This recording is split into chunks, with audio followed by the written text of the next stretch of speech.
Welcome back. Nellore municipal corporation deputy ఎన్నికపై వైసీపీ అభ్యంతరం వ్యక్తం చేసింది. కూటమి ప్రభుత్వం అనైతికంగా వైసీపీ కార్పొరేటర్లను లాక్కుని విజయం సాధించినట్లు చెప్పుకుంటోందని ఆరోపించారు. కార్పొరేటర్ల పట్ల న్యాయపరంగా ముందుకు వెళ్తామన్న ఎమ్మెల్సీ పర్వతారెడ్డి చంద్రశేఖర్ రెడ్డితో మా ప్రతినిధి చరిత్ర కుమార్ ఫేస్ టు ఫేస్. నెల్లూరులో డిప్యూటీ మేయర్ ఎన్నిక ఇటు వైఎస్ఆర్ కాంగ్రెస్ పార్టీ టీడీపీ మధ్య అయితే మాత్రం ఒకంత ఉత్కంఠమైనటువంటి వాతావరణం అయితే నెలకొంది. కార్పొరేషన్లో ఏదైతే 54 మంది సభ్యులు ఉన్నటువంటి కార్పొరేషన్లో 40 మంది సభ్యులు ఇటు తటస్థంగా నిలబడినటువంటి తహసీన్కి అయితే మద్దతు తెలియజేశారు. దీన్ని అయితే మాత్రం ఏదైతే వైఎస్ఆర్ కాంగ్రెస్ పార్టీ సిటీ నియోజకవర్గ ఇన్ఛార్జ్ ఎమ్మెల్సీ చంద్రశేఖర్ రెడ్డి తీవ్రంగా ఖండిస్తున్నారు. సార్, ఈరోజు జరిగినటువంటి ఘటన పట్ల మీరు ఎలా స్పందిస్తున్నారు? మీ అందరికీ తెలుసు, గడిచిన కార్పొరేషన్ ఎలక్షన్స్లో 54 ఉంటే 54 వైఎస్ఆర్సీపీ గెలిస్తే టీడీపీ గెలిచింది 0. మరి కొంతమందిని టీడీపీ అధికారంలోకి వచ్చిన తర్వాత వాళ్ళకి అలవాటే, గతంలో కూడా ఇదే పని చేస్తున్నారు, వాళ్ళందరికీ కూడా రాజకీయ భవిష్యత్తు కూడా లేకుండా పోయింది. మళ్ళీ ఈసారి కూడా సుమారుగా 40 మంది కార్పొరేటర్లని వైఎస్ఆర్సీపీ గెలిచిన వాళ్ళని వాళ్ళు తీసుకున్నారు. వాళ్ళు ఎవ్వరు కూడా వైఎస్ఆర్సీపీకి రాజీనామా చేయాలి, టీడీపీలో జాయిన్ కాల, సాంకేతికంగా అందరూ కూడా వైఎస్ఆర్సీపీతో ఉన్నట్టే. కాబట్టి ఈరోజు జరిగిన మేయర్ ఎలక్షన్స్లో మేము విప్ కూడా జారీ చేయడం జరిగింది. వైఎస్ఆర్సీపీ తరపున గెలిచినటువంటి ప్రతి ఒక్కరు కూడా హాజరు కావాలా, వైఎస్ఆర్సీపీ క్యాండిడేట్కి బీఫామ్ ఇచ్చి నిలబెట్టినటువంటి డిప్యూటీ మేయర్కి ఓట్లు వేయాలని చెప్పి మేము విప్ కూడా జారీ చేయడం జరిగింది. ఈ విప్ భయంతో ఎక్కడైతే టీడీపీ క్యాండిడేట్ని పెట్టడం కానీ టీడీపీ క్యాండిడేట్కి ఓట్లు వేయడం కానీ జరిగితే వాళ్ళకి ఈ పదవి పోతుంది, ఈ విప్ ధిక్కారం కిందకు వస్తుందన్న ఆలోచనతో వాళ్ళు కనీసం బీఫామ్ ఇచ్చి టీడీపీ క్యాండిడేట్గా కూడా నిలబెట్టుకునే దానికి ధైర్యం చేయలేకపోయినారు. ఇక్కడే మీకు అర్థమవుతుంది టీడీపీ వాళ్ళు చేస్తున్నటువంటి పరిస్థితులు ఎలా ఉన్నాయన్నది. మరి ఇండిపెండెంట్గా కంటెస్ట్ చేసినటువంటి వ్యక్తికి వారు ఇక్కడి నుంచి వాళ్ళు తీసుకున్నటువంటి వ్యక్తులు అందరూ కూడా ఓట్ వేయడం జరిగింది. అంటే టీడీపీకి వేయలేదు కదా, మేము విప్ ధిక్కారం కిందకు రామని వాళ్ళు అనుకుంటారు. కానీ విప్లో ఏమని మెన్షన్ చేస్తాం, మీరు ఖచ్చితంగా హాజరు కావాలి, హాజరయ్యి వైఎస్ఆర్సీపీ బలపరిచినటువంటి క్యాండిడేట్కి ఓట్లు వేయాలని చెప్తాం. మీరు హాజరు కాకపోయినా అది విప్ ధిక్కారమే. హాజరయ్యి వైఎస్ఆర్సీపీ క్యాండిడేట్ కాకుండా ఇంకెవరికి వేసినా కూడా, అది ఇండిపెండెంట్కి వేసుకున్నా టీడీపీకి వేసుకున్నా ఎవరికి వేసుకున్నా కూడా విప్ ధిక్కారం కిందకే వస్తుంది. కాబట్టి ఈ విధంగా ఈరోజు అక్కడ హాజరైనటువంటి అందరూ కూడా ఎవరైతే వైఎస్ఆర్సీపీకి బీఫామ్ మీద కార్పొరేటర్లు అయినారో వారందరూ కూడా ఈరోజు ఎవరైతే ఇండిపెండెంట్గా వేసినారో వారందరూ కూడా విప్ ధిక్కారం కిందకు వస్తారు. వారందరూ కూడా అనర్హత వేటుకు గురయ్యే అవకాశం అయితే ఉంది. అయితే మీరు ఏదైతే చెప్తున్నారో మేము విప్పిస్తాము, ఇది ఖచ్చితంగా కూడా న్యాయ పోరాటంకి వెళ్తామన్నారు. ఈ న్యాయ పోరాటం ఇవన్నీ అయ్యేసరికి వాళ్ళ పదవీ కాలం కూడా పూర్తయ్యేటువంటి పరిస్థితి ఉంది.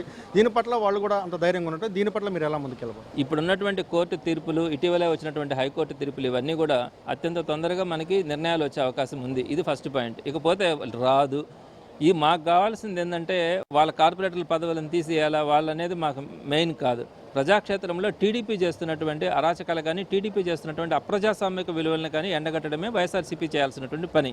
సో వీళ్ళు చేసినటువంటి ఇటువంటి పనులన్నింటినీ కూడా ఇటు కోర్టుకు అప్రోచ్ కావడం, కోర్టులో వస్తున్నటువంటి నిర్ణయాలని ప్రజలకు తెలియజేసి ప్రజలను చైతన్యవంతం చేసి ఈ విధంగా టీడీపీ మొదటి నుంచి కూడా ఇదే పద్ధతి కొనసాగిస్తూ ఉంది. ఇప్పటికి కూడా మారలేదు. ఇటువంటి వాళ్ళని మనం నాయకులుగా ఎన్నుకోవడం తప్పు అనే విషయాన్ని వాళ్ళకి తెలియజేసి రాబోయే ఎన్నికల్లోనైనా కూడా వారు ఒక మంచి నిర్ణయం తీసుకున్న దానికి మేము చేసే ప్రయత్నంలో ఈ పోరాటాలన్నీ కూడా మాకు కలిసి వస్తాయన్నదే మా భావన. తప్పకుండా కూడా అది ఎప్పుడు వస్తుంది ఏంటి అనేది తీసి పక్కన పెడితే డెఫినెట్గా పోరాటం అయితే చేయడం జరుగుతుంది.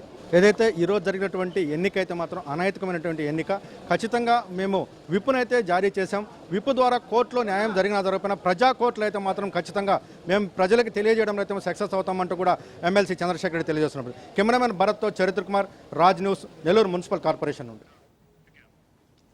ఇక హిందూపురం మున్సిపల్ చైర్మన్ పదవి టీడీపీ కైవసమైంది. మున్సిపల్ చైర్మన్ గా టీడీపీ అభ్యర్థి రమేష్ ఎన్నికయ్యారు. రమేష్ కు అనుకూలంగా 23 ఓట్లు వచ్చాయి. వైసీపీ అభ్యర్థి లక్ష్మికి అనుకూలంగా 14 ఓట్లు వచ్చాయి. చైర్మన్ ఎన్నికల్లో 14 మంది వైసీపీ కౌన్సిలర్లు హాజరు కాగా టీడీపీ నుంచి 21 మంది కౌన్సిలర్లతో పాటు ఎంపీ పార్థసారథి, ఎమ్మెల్యే నందమూరి బాలకృష్ణ హాజరై ఓటు వేశారు. దీంతో టీడీపీ అభ్యర్థి 6వ ward councillor Ramesh municipal chairman గా ఎన్నికయ్యారు.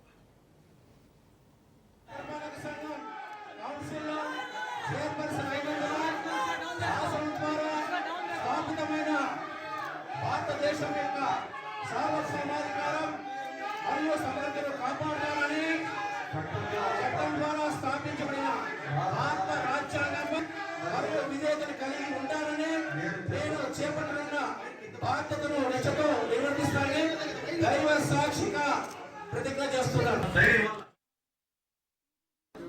ఉన్నా నేను వాళ్ళకి అందుబాటులో ఉంటాను.